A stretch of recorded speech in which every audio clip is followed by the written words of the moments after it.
Hello, fellow psychologists. It's Ginny here. Excited to be presenting at APA on the psychology of healthy eating, a big passion of mine. I want to talk with you about the 4 elements that make up healthy eating habit change and which ones you can help with. So the first element is you need a truly healthy eating approach. This is something I teach my clients in my Slender for Good program. I'm writing my first book about this right now because I would say it's virtually impossible to find out how truly healthy eating works in these times in our environment. There's way too much misinformation out there. So no matter how many things we read, we end up very misinformed. That's the first thing, though. People aren't going to have success if they don't have a truly healthy eating approach. Second thing is a healthy eating psychology is really necessary. This is something psychologists can help with. Third, any individual who wants to embrace healthy eating has to get committed to taking consistent action. They have to overcome challenges that come up. They have to build skills. Like I got skilled at eating in this way at home, but then I had to develop skills for eating this way in restaurants and then on vacation. Because the fourth thing is consistent habits,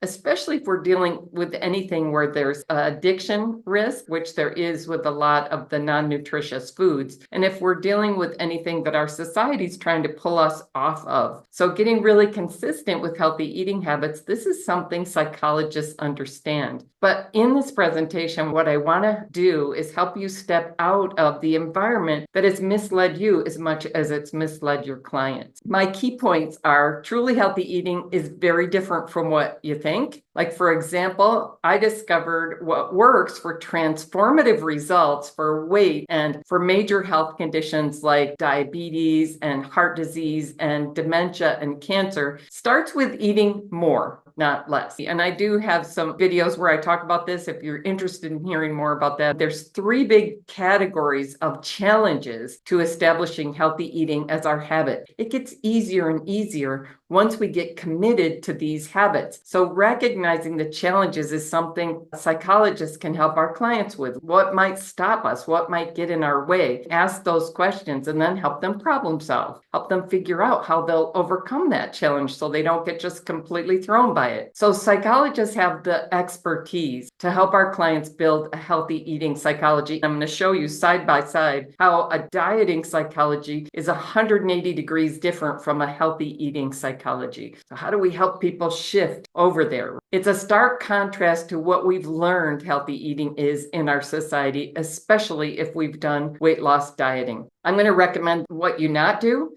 Do not share your latest favorite diet tip or healthy eating tip because compiling a bunch of disparate tips doesn't tend to lead to predictable and reliable results in any area of intervention. And that's going to apply to our healthy eating as well. In fact, I discovered taking an evidence-based practices approach to the research helped me discover 4 fundamental principles that predictably and reliably distinguished what works for healthy eating and weight loss and reversing my prediabetes and eliminating pain and inflammation, etc., from all the other things. Following an eating approach based on those 4 fundamental principles changed my life in big, big ways. I could barely walk 10 years ago because of pain and inflammation throughout my system. That completely resolved. The 60 excess pounds I'd had and had been fighting with dieting and exercise for 10 years naturally went away. I reset to a slender weight and have just lived there for a long, long time. It's not a common result at all to resolve our weight issues in a very natural way and keep the weight off. And it actually doesn't turn out to be hard once you find out what truly healthy eating is very specifically. You can be a big help to your clients in shifting from a dieting psychology to a healthy eating psychology and in building the skills and the mindsets to support their intended changes. Help them through the emotional stages of change, like, oh, this felt really easy for a while and suddenly it got hard again. That's just part of what happens in the process of change. Help them through that. Building consistency with their habits so the habits get effortless. That's something you can help them do. Now, if this topic interests you, I'd love to hear from you. I'd love to interact with you and watch for my forthcoming book titled Slender for Good After 50, Eat More, Stress Less, and Never Diet Again.